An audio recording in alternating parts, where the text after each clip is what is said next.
लेकिन गौरव ने कहा कि मैं आपकी भावनाओं को बहुत अच्छे से समझता हूँ, उनकी कदर करता हूँ, उनकी इज्जत करता हूँ, लेकिन इंसान के बदन में जो सबसे बड़ा मरीज है ना, वो इंसान या उसकी आत्मा नहीं बल्कि उसका दिमाग होता है।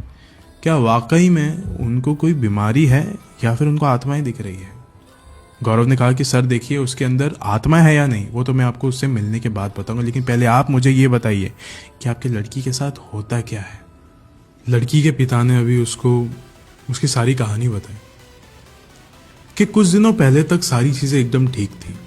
कुछ दिनों पहले तक मेरी लड़की एकदम ठीक हुआ करती थी, एकदम खुशहाल रहती थी, कॉलेज में जाती थी, अपने दोस्तों के साथ घूमा करती थी और जब चाहे उसका मन हो वो अपने घर से बाहर भी कदम रखा करती थी।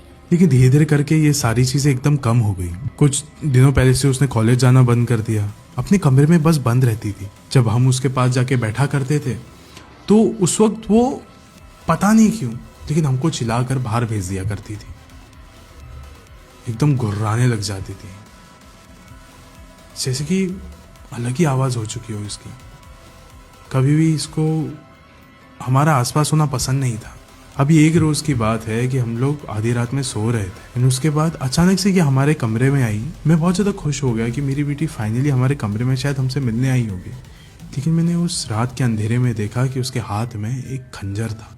जल्दी से जाके मैंने छीन तो लिया, उसने कुछ किया नहीं, लेकिन मैं एक चीज़ समझ चुका था कि यह हमारी लड़ाई काफ़ी लंबी चलने वाली है। अब छोटी नहीं है ये लड़ाई, बहुत लंबी चलेगी। और उसके बाद चीज़ें बदलने लग गई।